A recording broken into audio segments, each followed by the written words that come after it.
নমস্কার বন্ধুরা, মাম্পি রান্নাঘরে তোমাদের সবাইকে স্বাগত। আজ আমি বানাচ্ছি ঢেঁড়স আম দিয়ে ঢেঁড়সের টক। তার জন্য আমি এখানে ঢেঁড়সগুলো এইভাবে কেটে নিয়েছি, আমটা সেদ্ধ করে রেখেছি এবং এখানে সরষে আর লঙ্কা বেটে রেখেছি। কড়াইয়ে তেল দিয়ে দিয়েছি, তেল গরম হয়ে এসছে। তেল গরম হয়ে গেছে, ওর মধ্যে আমি দিয়ে দেবো 5 ফোড়ন।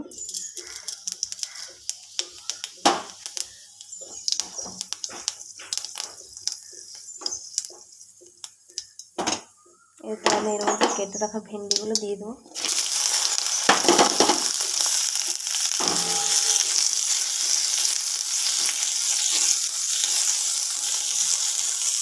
ভালোভাবে নেড়ে চেড়ে ভেন্ডিগুলো আমি ভেজে নেব।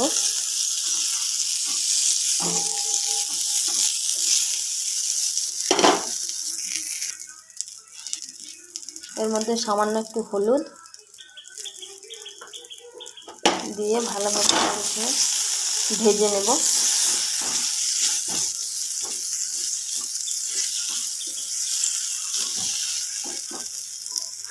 ভেন্ডিগুলো ভাজা ভাজা হয়ে গেছে, এর মধ্যে আমি পরিমাণ মতো বা আন্দাজ মতো নুন দিয়ে দেবো।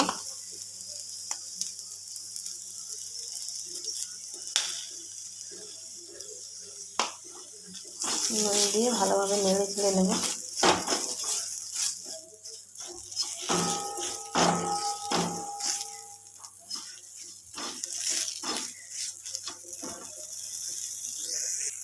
এর মধ্যে আমি সরষে আর লঙ্কা বাটাটা দিয়ে দেবো।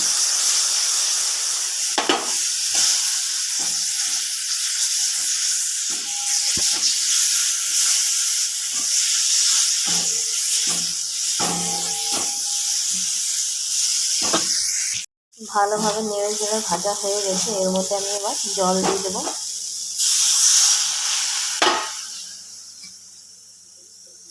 জল দিয়ে কিছুক্ষণ সেদ্ধ করে নেবো ভেন্ডিগুলোকে। ভেন্ডিটা আমি সেদ্ধ হওয়ার জন্য দিয়ে দিয়েছি। ভেন্ডিটা সেদ্ধ হতে হতে আমি আমটা হাতে করে ভালোভাবে চটকে নেব। তা আমটা চটকে এভাবে গুলে নিয়েছি। এবার দেখে নেব ভেন্ডিটা সেদ্ধ হয়েছে কিনা।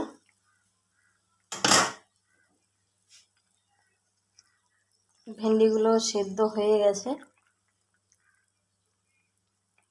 এবার এর মধ্যে আমি এটা দিয়ে দেব।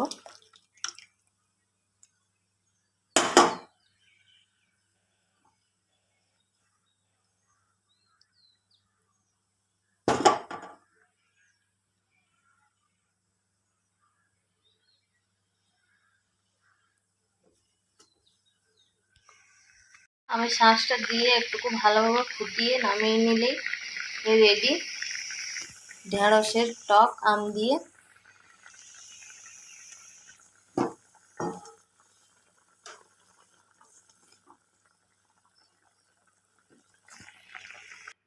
তো তৈরি হয়ে গেছে আমাদের আম দিয়ে ঢেঁড়সের টক।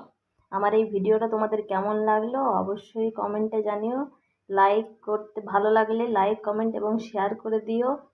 আমার চ্যানেলটা সাবস্ক্রাইব করে বেল আইকনে ক্লিক করে দিও, যাতে আরও নতুন নতুন ভিডিও নোটিফিকেশান তোমাদের কাছে পৌঁছে যায়।